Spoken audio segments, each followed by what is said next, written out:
Okay, thank you very much, everyone, and welcome for another of our session for this ICF members from Pakistan event.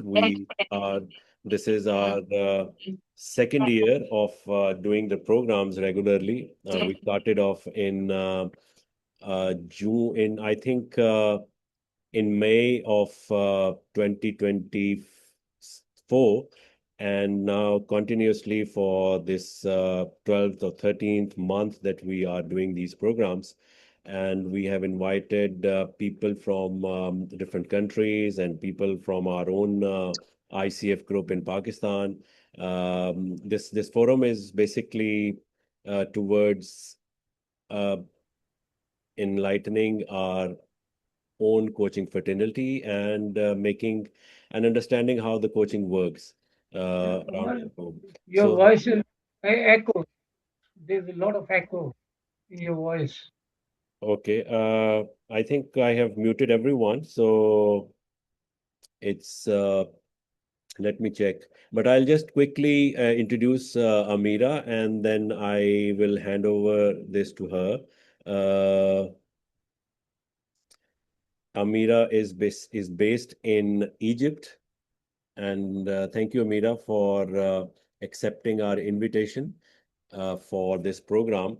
And Amira is a PCC. PCC is basically professional certified coach, which is a credential offered by ICF, and it's a very strict credential. In fact, you have to complete um, a number of hours, about I think about 5,500 plus hours of coaching, and then you have to appear for an exam.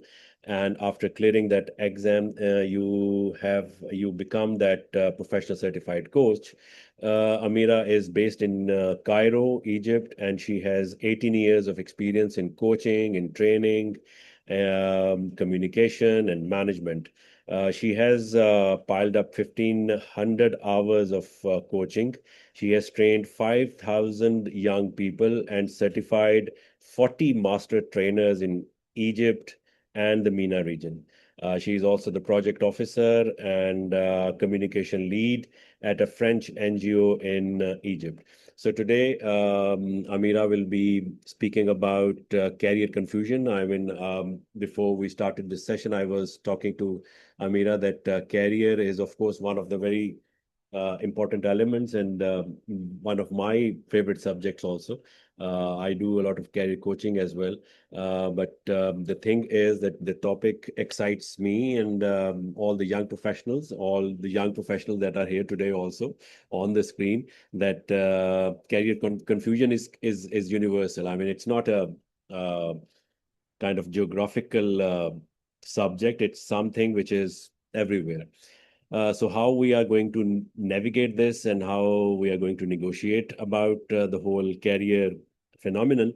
So this would we will be trying to understand from Amira today. So Amira, it's over to you. You can share your slides. The whole program would be your speaking time will be about 35 minutes. In between, if you want to take any questions, you can do that. And anyone who wish to share any question, you can unmute yourself, you can ask the questions, or you can write it into the chat.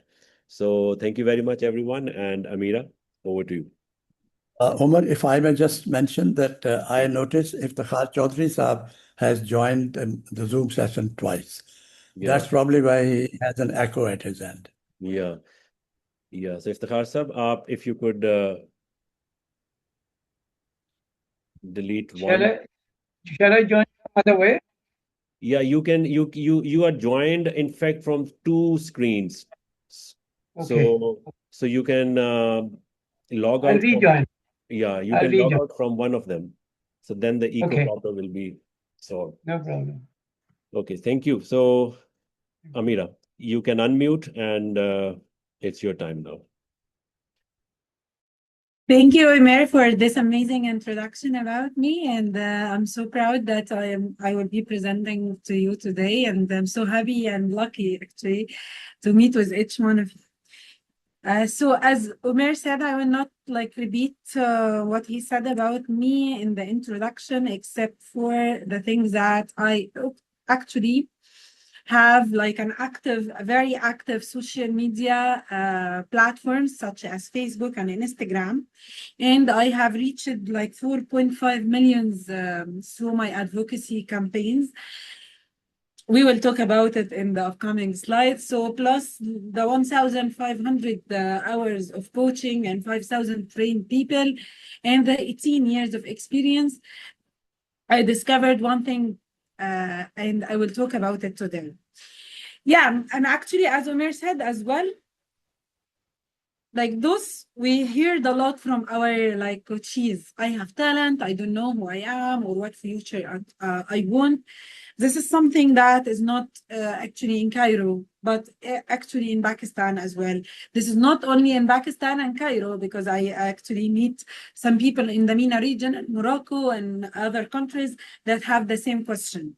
And that's why I discovered that, okay, my time is limited. I don't have the time to coach as many people as I want, and I don't have the time to reach people to like stay one-to-one to them or make a group coaching, so I can like advocate for the career coaching that we are taught and learned in ICF. Or through the career coaching journey that we have. So do you agree with me that career coaching, or like the main question that young people have, I have talent, but I don't know who I am or what future I want, is it like universal? Is it really universal from your point of view? You can give me like a sum up or like on the chat if you believe so.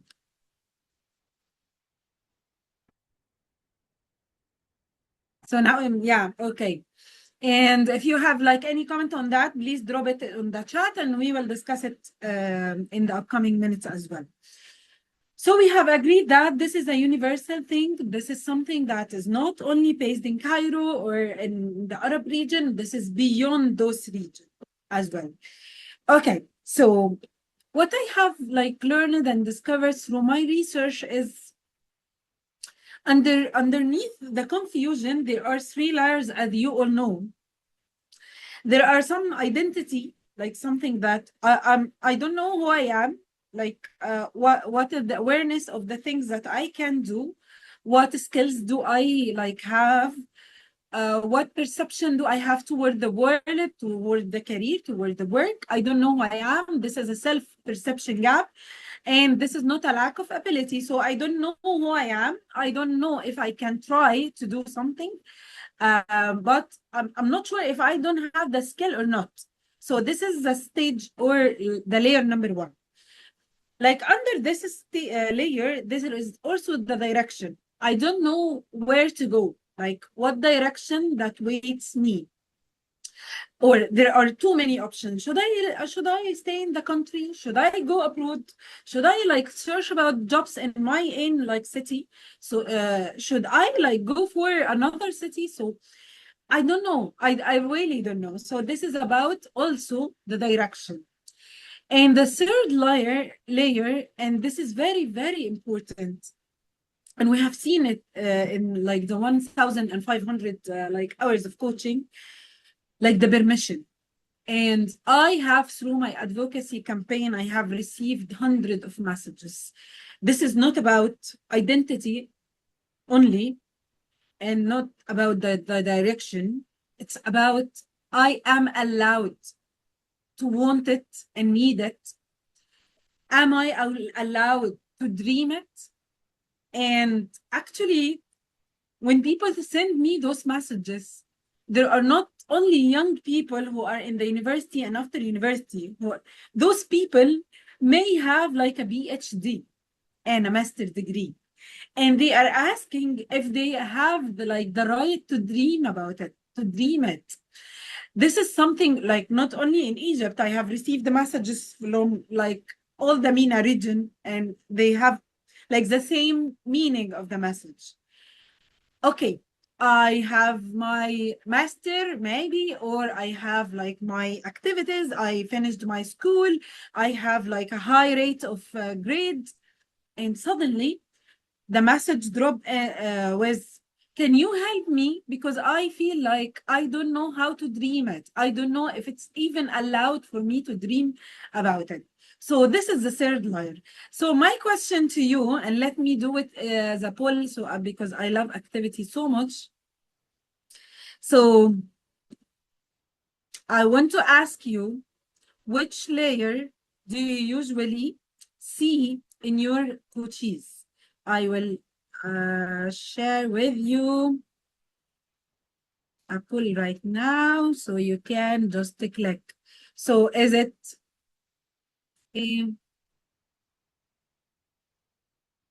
there are like 7 questions. Can you, Ammira, help me in this? I want to create the poll, but I'm not sure if I am allowed because there is like an X poll already exists.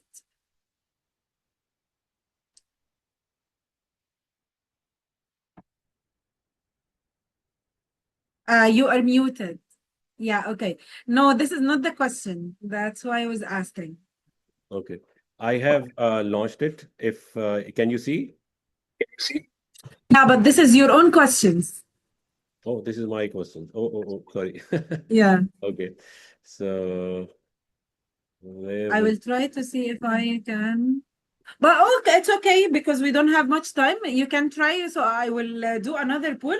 But for this poll and this question, I want to write on the chat. I will share my screen again.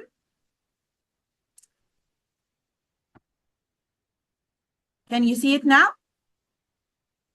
Yes, it is coming. Okay. Yeah. So which layer do you see the most in your coaching sessions?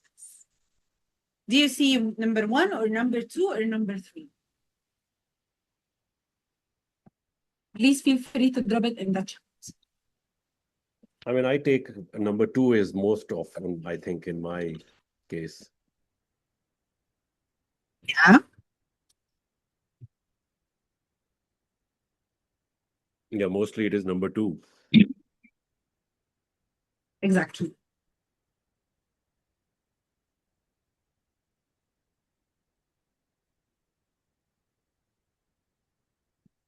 So some people actually they think they are stuck at number 1 or number 2. But if we dig deeper about that, we will discover that some people sometimes know their way, but they are not sure if the community will allow them. If we dig deeper in the session, you will discover that the people, yeah, all 3, thank you so much. Yeah, exactly.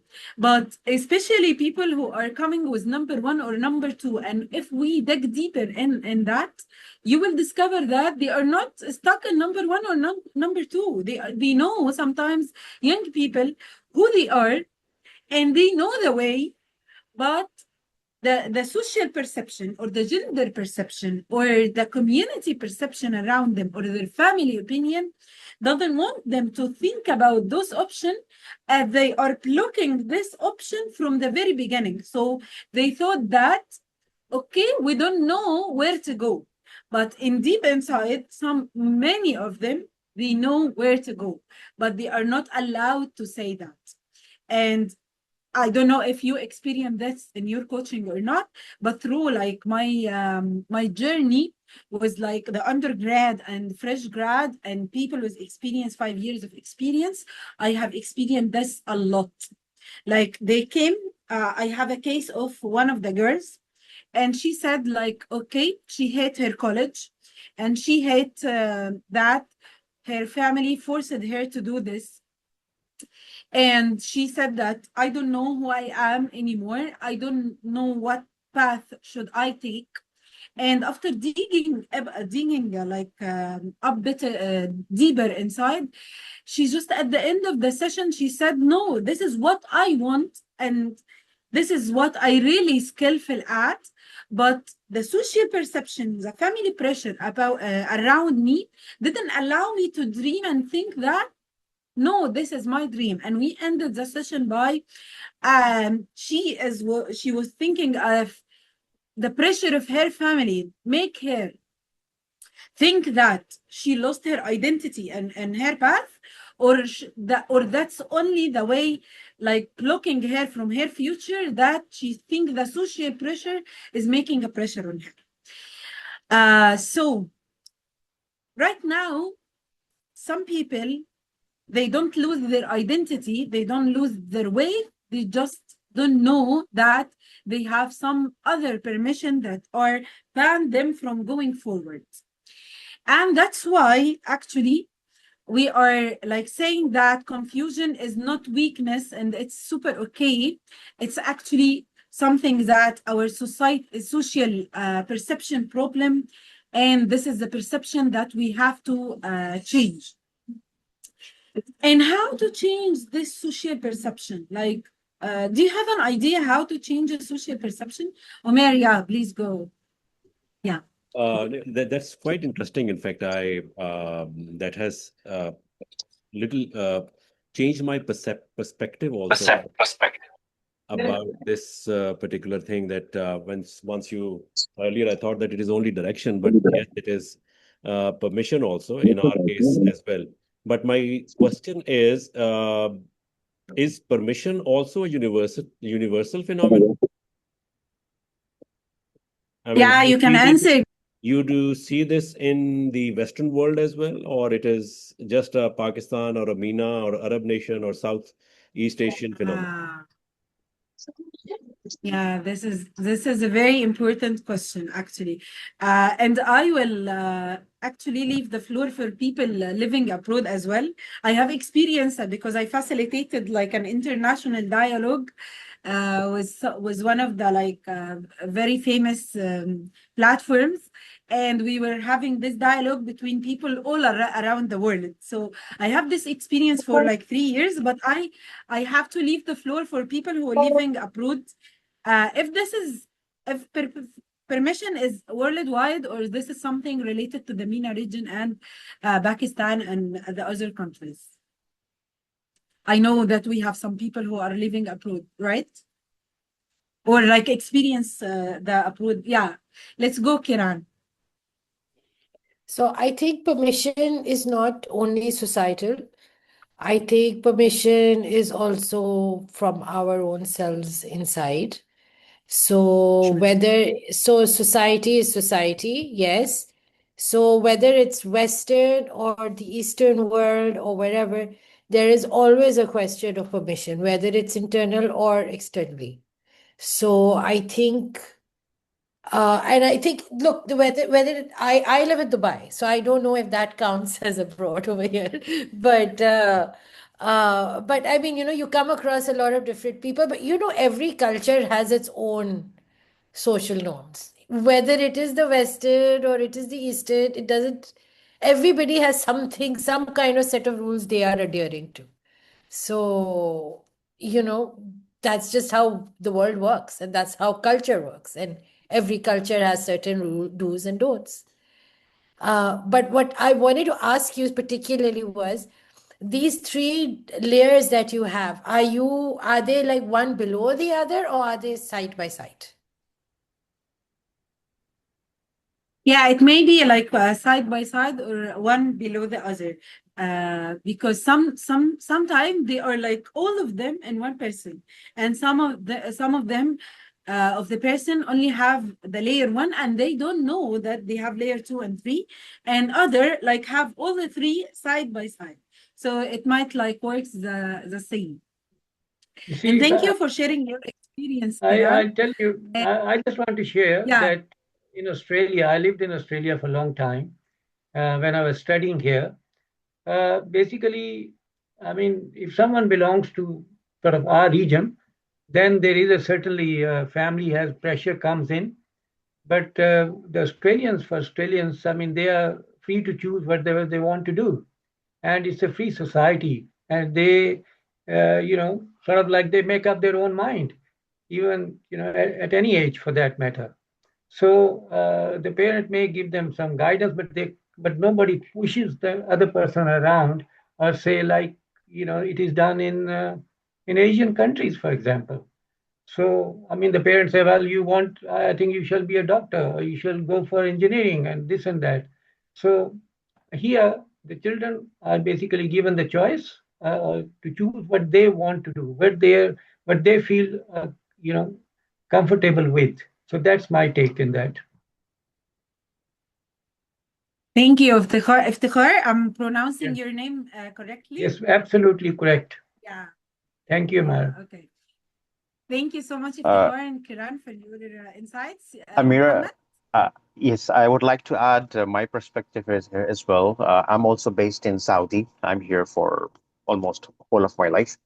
And my company, we are specialized into international student mobility. So we work with international students recruitment business. So that is something that comes to us on a daily basis. So I will just summarize that it depends upon a few factors, which is one Ms. Kiran said about the society and cultural background, and then there is an age factor as well. So, for example, those students who came to us for career counseling, who are high school grads and would like to looking for an undergraduate program, their parental preferences has a big chunk in their final decision. Whereas when the same student came to us after 4 years and would like to do a master's degree, then we realized there is a change in pattern. The parents goes in on the back seat, and now the students has more liberty to decide what they would like to do for their master's degree or their future career. So that's what I feel, that apart from the cultural perspective, age has also a big factor in this permission part. And of course, cultural things are also playing their part, but age is a very big factor in Middle East region. Thank you. May I add one more Thank you thing? so much. Amira, this thing has generated a good discussion around here and a good conversation. Just a quick one more thing. There is one other aspect of this as well. Since I've been doing coaching for last almost 1.5 year now, I was engaged by an organization where we are doing coaching for persons with disabilities. So the persons with disabilities has another spectrum of permission. The female, they have a intersectional gender, intersectional biases that happens with them. So then there are biases as well, which I think go along with the permission that they need to seek. So just a quick thought on that. Thank you so much, Omer. If Yeah, I sure. may, We can take the last intervention on that. So I have seen, decades pass by, and a few decades ago, let's say 3 or 4 decades ago, I know parents, somebody who has a father who has 4 children, he would say, I want one doctor, one lawyer, one civil servant, and one engineer, already predetermined. And the children almost had to go in that direction. But things have changed now. Now I see lots of parents who are very happy if their children make their own decision. You can only guide them this way or that way.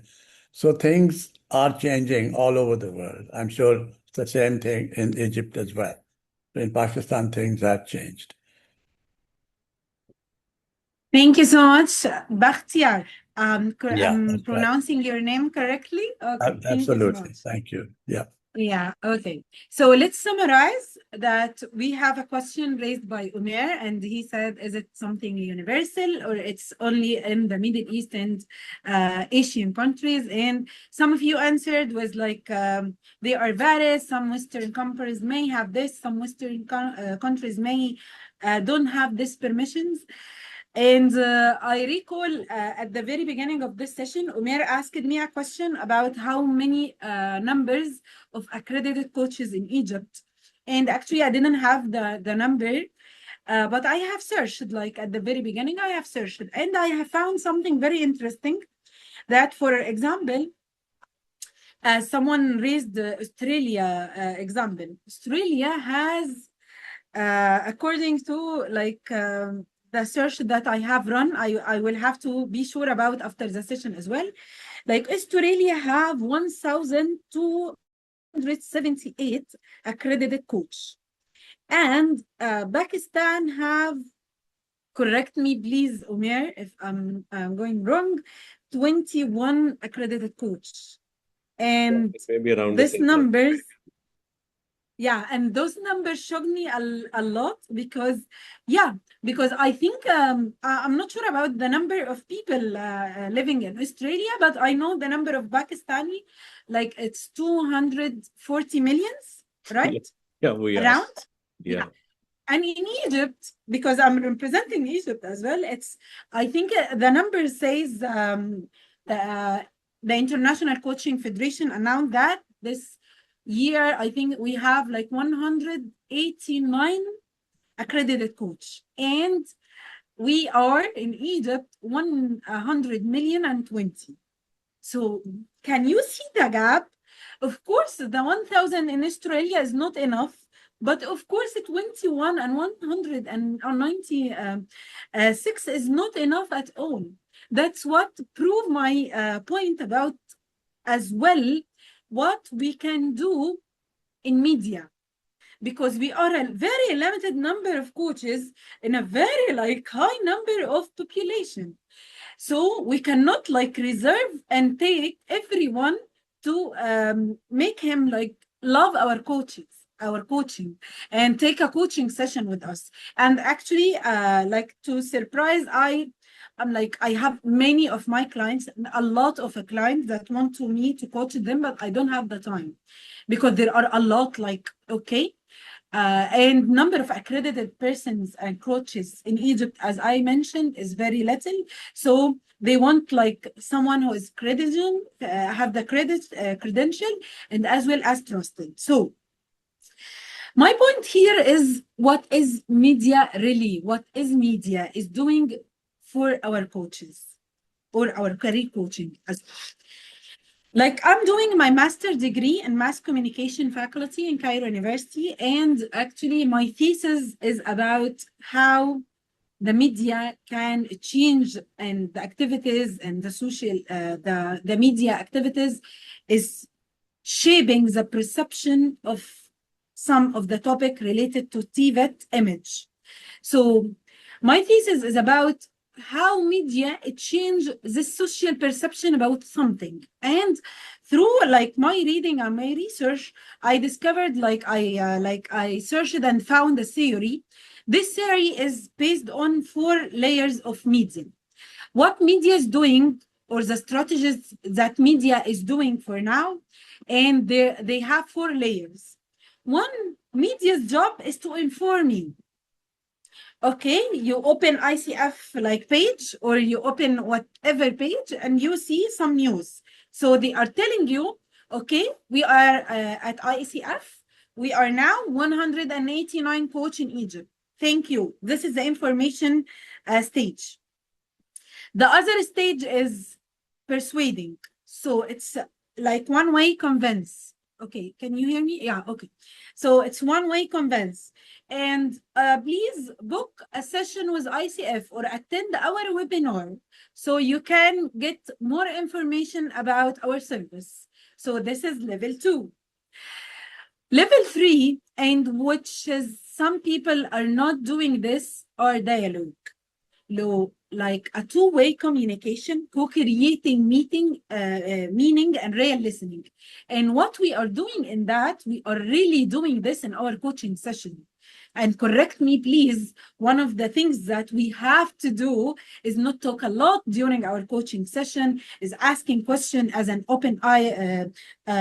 eye-opener question for our coachees. So why not doing this also in the media? You are really talented and credential and skillful in this skill. So why not doing this as well in media? And those questions was raised. So I okay, I said, why not doing this through media? Why not reach more people? While most of the people will not book the session for me according to my time or their capabilities of money or any obstacle they may have. And the 4th level is the changing perception, like the two-way, shifting how society sees an issue. This is not only a dialogue, this is replying by opening a discussion. This is replying So you can see in media as well what pattern people have. They are banning them from creating their own dreams or their own career or something. So, and a lot of theories, if you like search about media, you will find like a lot of theories about this. And one of them actually is also the agenda setting theory about how media shift is not only what people think about, but how they think about it. So I will change the subject that you will think about it, and I will also change how you think about this subject. Not only the subject you are thinking, but how you are thinking about this subject as well. There is 100 of like media theories among my research. And if you like open also Claude, if you know Claude and you are using it, it's an AI tool. You can ask like it to like give you like a list of media theories that are talking about the social perception and how we can change it. So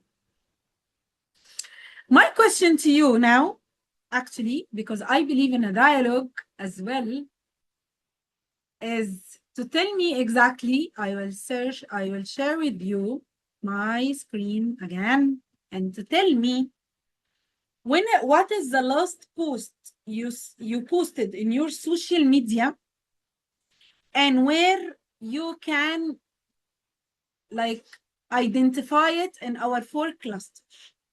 So if you used your social media for like a coaching or career coaching, or like to introduce yourself or your services, whether you are like an individual freelance or you are a company or whatever, when is the last post you posted on your social media network and where it stands?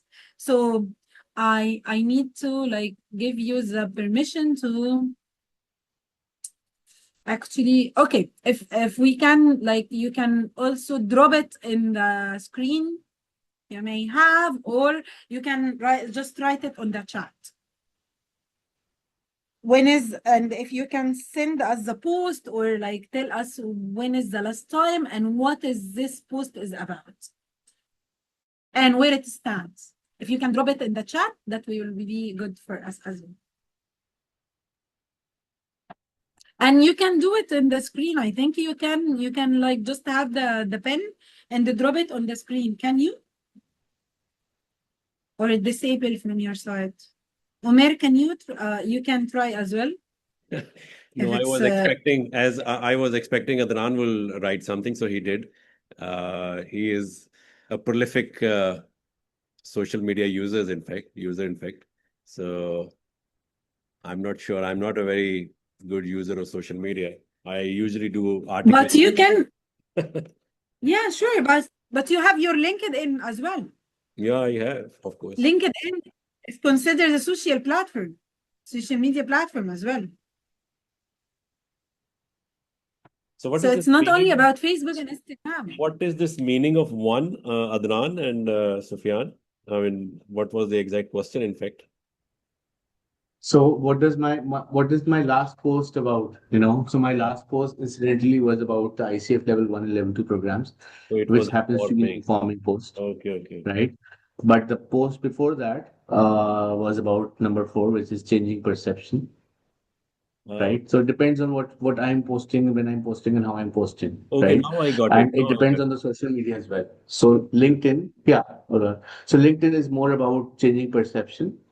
But incidentally, LinkedIn company page was about informing, and the personal LinkedIn page was about changing perception. So it depends on what I'm using it for. No, I think, I mean, I have posted a number of articles on LinkedIn. So I think they all go into the changing of perceptions, I think. I usually write on lots of social and HR issues. So perhaps. So that's a very good news, actually. And how you know that it's like not informing people of what results that you have. So what you did to like make it changing a social perception post? Like, did you have like not only a call to action at the end, but what other ways that you are doing so you are making sure that this post is about changing the social perception? I remember one thing. I mean, if I'm allowed to take about just one, I think I'll conclude Sure. in 1 minute. I mean, changing perception is a very important element, and I wrote an article about the child labor in Pakistan, and I wrote that article about how our organizations can. It was basically on the minimum age of work in Pakistan. So I got a kind of I researched about that article and how what is the minimum age of work in Pakistan and how our corporations, multinationals and local companies can actually influence this very phenomenon where there is a myth about the minimum age of Pakistan and minimum age of work in Pakistan.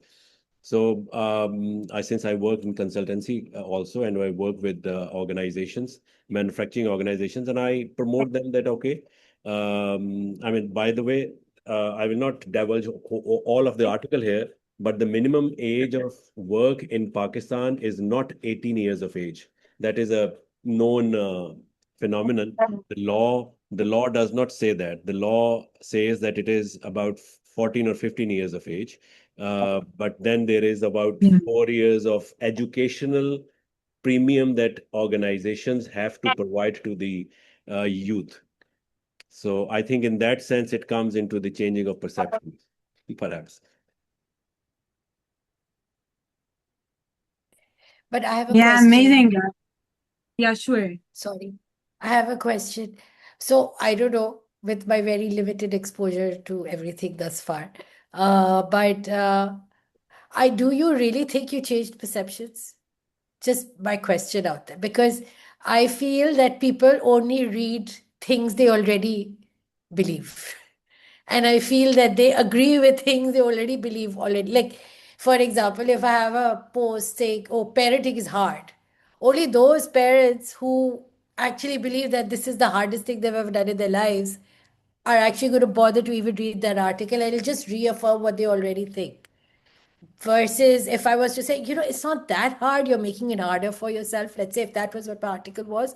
And in my head, I am changing a perception for the ones who are considering it to be hard. But if they're probably going to be like, she doesn't know what she's talking about, and skim over that article. So I think at the end of it, are we actually really changing perceptions, or are we just reaffirming with people who already agree with us?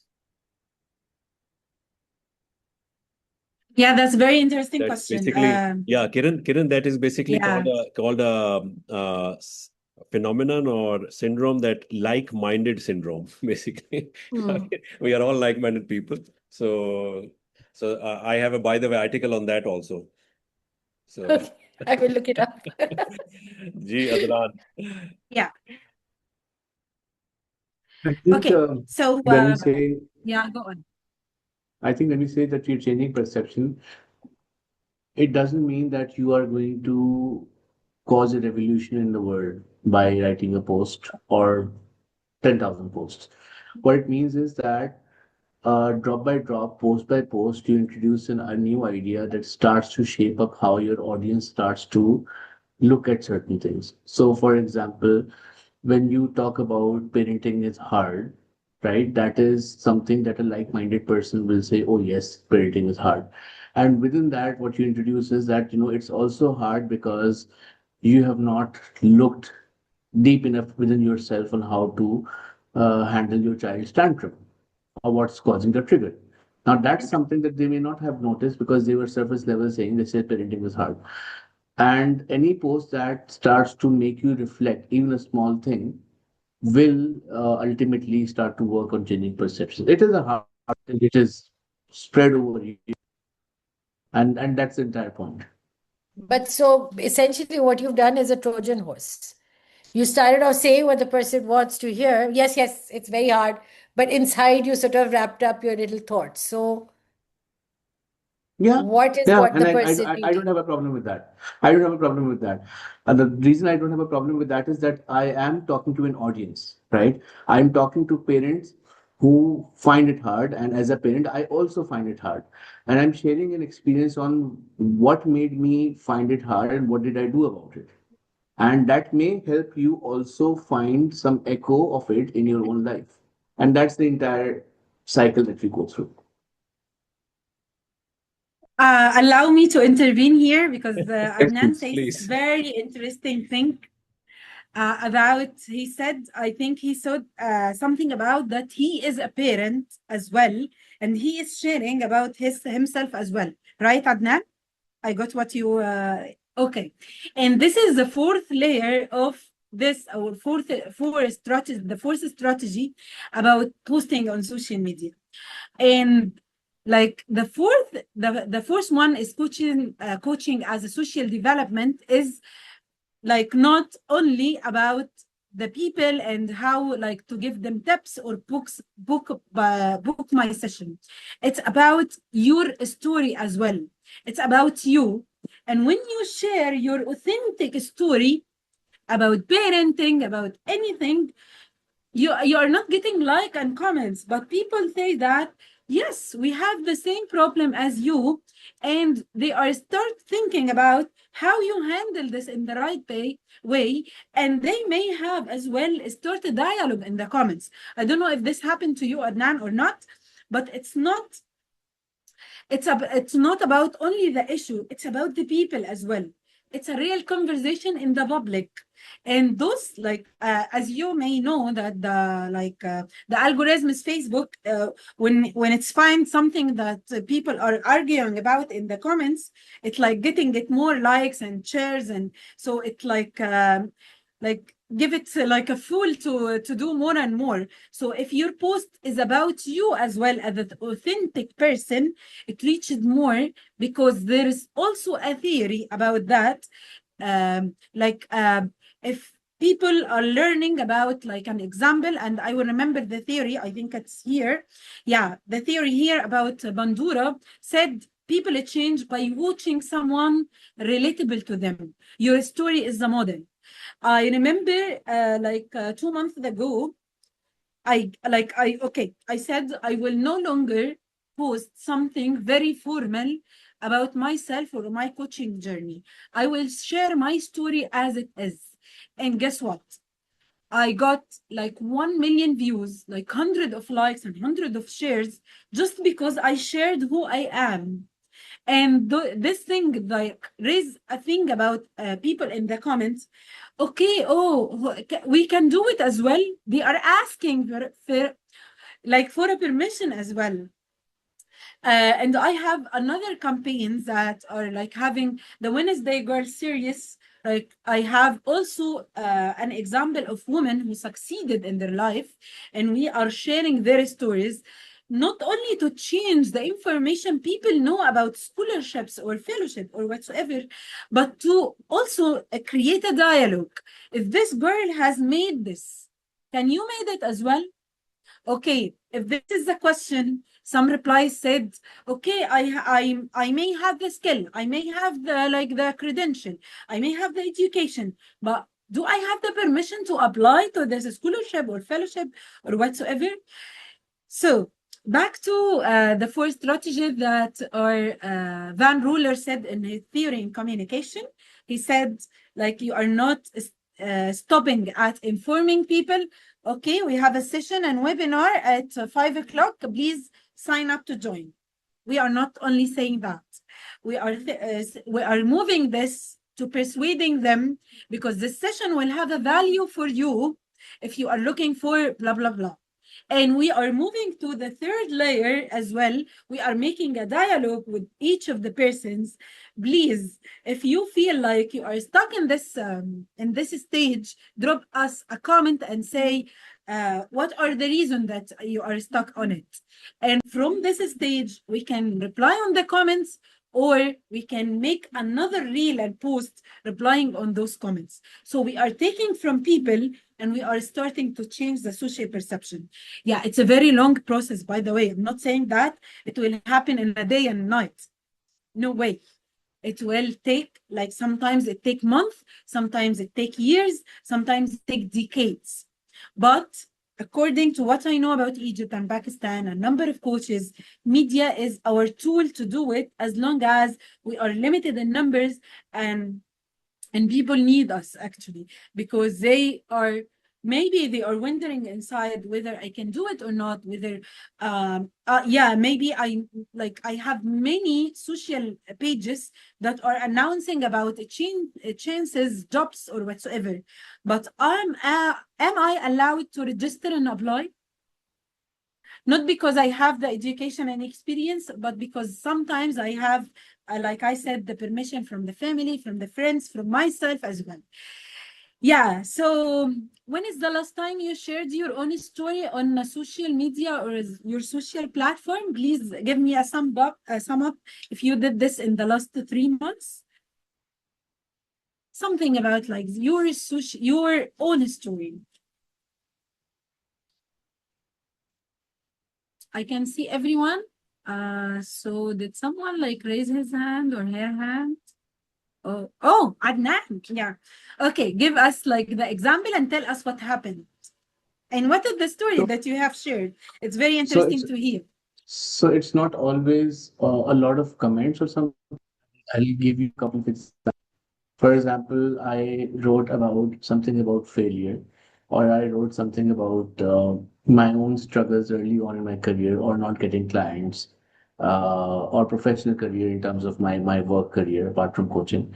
And I've met people who I don't really know, but I know them through a second, third connection, and I've met them randomly, and they said, "Well, we've been reading your post on LinkedIn, and it has helped us to understand this, understand that." So a lot of people do not actually go on and click that like button. That's something that happens on a very, very strong post when you have a lot of followers and stuff like that. But again, one of the things I saw on a slide earlier that you said that is the real thing is not about the number of clicks, it's about the real change that you're expecting, and that is occurring. So I think on that measure, I pretty well. And what you're saying is that as long as you keep sharing stories about your own life, people will get influenced and they will find ways to relate to it, and those people will ultimately drop a message to you, meet you somewhere, and talk about it. And that's what I've seen in my journey. Thank you, Adnan, for sharing your experience. Thank you so much. And actually, this is what is really happening. And like, if you know also how the game is played in social media, you will get more likes and comments and share, because also they have like some strategies, and they have like some tactics for that.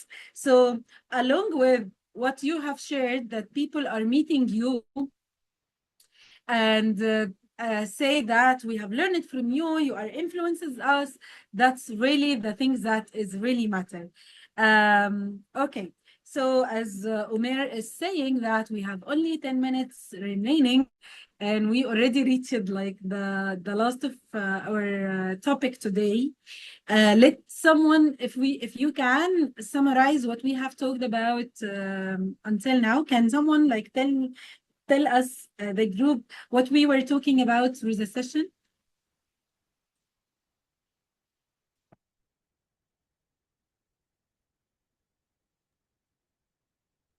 Come again? Yeah, okay, Miraza, no problem. Okay, so I'm asking if someone can summarize what we have talked about until now. Okay. Okay. So you are uh, we were listening. Don't worry about this. Yeah, I know. If someone can like remember what we have talked about until now, yeah, okay, go on, Adnan. I'll give you chocolate if I have like, okay, I can tell Omer to give you like some gifts. Okay. It's like So it's not possible because very far away, but one day I think we can make it. So go inshallah. on.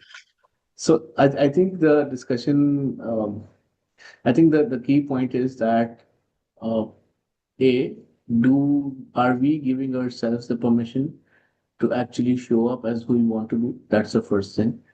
And I think the key takeaway is, are we communicating how we want to show up in terms of the right places to show up. And are we measuring our success? How are we measuring our success? I think those are my key things in terms of the session are.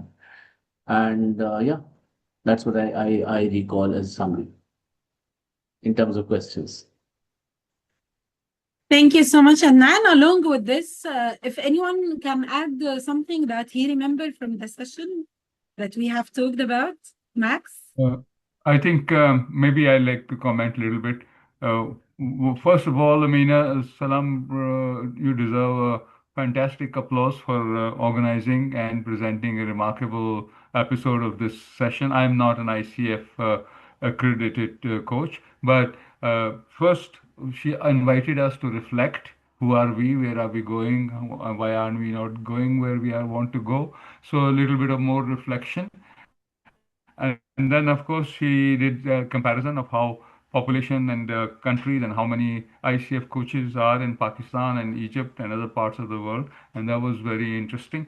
And third, I think we were talking about how do we communicate? How are we letting people know that we exist and what is it that we offer?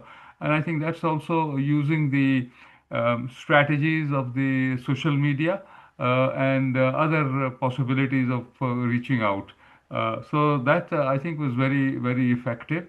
Certainly, I can understand that there is another meaning in that is to how are we communicating to fellow consultants and the coaches to get an accreditation from ICF. So that's also a message that was not really articulated, but was mentioned indirectly. And so that's what the summary of this session is. And I have personally learned a lot from this session. Thank you so much, Max. Thank you so much. And Bakhtiar? Yes, on the communication side, I think the ladder was, are we just informing people that we are talking to, or are we trying to persuade them, or are we entering into a dialogue, or finally, are we actually trying to change perceptions? And that, I think, ladder is very important. And the higher we are, the better it is. Thank you so much, Bakhtiar. Anyone else? Ammira, I would like to add something. A very good Sure. point that you have discussed that actually clicks to me a lot was the three layers that you mentioned about identity, direction, and permission, where we took up an example of international students and how the parenting works. So that was a very good piece. It really helps me in my work. Thank you. Thank you, Mohammed, so much. And Umer, I think we have only 4 or 5 minutes left. So do you have to add something? And before adding, I want to thank you so much for letting me meet those incredible coaches and people and listen to the perception, because it was a dialogue. I don't believe that I have to spend all the hour talking by myself. So you helped me a lot today by making it a dialogue and like something coming and going forward. So thank you so much for this opportunity. Thank you very much, Ammira. Really a very lovely session. Ammira, it has been very good. Thank Yeah. you very much for so much insight. And I really think that, you see, whenever I listen to any, for example, vlog or anything, sometimes, it adds to my information. Sometimes it does change my perception as well. So, sometimes I feel that the elements of perception or the information or the, sort of, it depends, So who is giving you that message? And how strongly that and whether you feel that there are facts and figures in that or not, or it's all concocted, so it all depends really. And I try to sort of gain from it, what possibly I can. And sometimes it does enhance my information. It adds a lot of value, and equally sort of it brings me up to date. So I mean, the four things that you mentioned are very, very important. And anyways, because actually good to see that you are from. Are you from Cairo? Yeah, because Yes. I traveled quite a lot to Cairo because we used to work for as a CFO for basically Orascom Telecom, so I've done quite a bit of work with them and also visited Cairo a few times. Mm. Wonderful place, Amazing. Mhm. really. So Thank you so much again. thank you very much, Iftikhar Saab and Wonderful. Ammira. It's really lovely having you with us. And I think the big takeaway today is that, of course, cultures are different, but there are certain areas, but humans are similar all around. They can be at different places and they can have different aspirations, but at the end of the day, those aspirations and those thinking they boil down to certain things which can be taken care of if we take care of our biases or our own personal limitations that we have placed on us, on ourselves. So Umar, thank you very much for inviting us as well. Thank you thank you so very much. much. Really It's appreciate it. lovely having everyone, and we will inshallah be uploading this program soon on our YouTube channel, and then we will be having our next session also in the on the last Friday of next month. That's, by the way, we have every last Friday of every month. We are doing it for last 2 years now, and inshallah we aspire to continue doing this.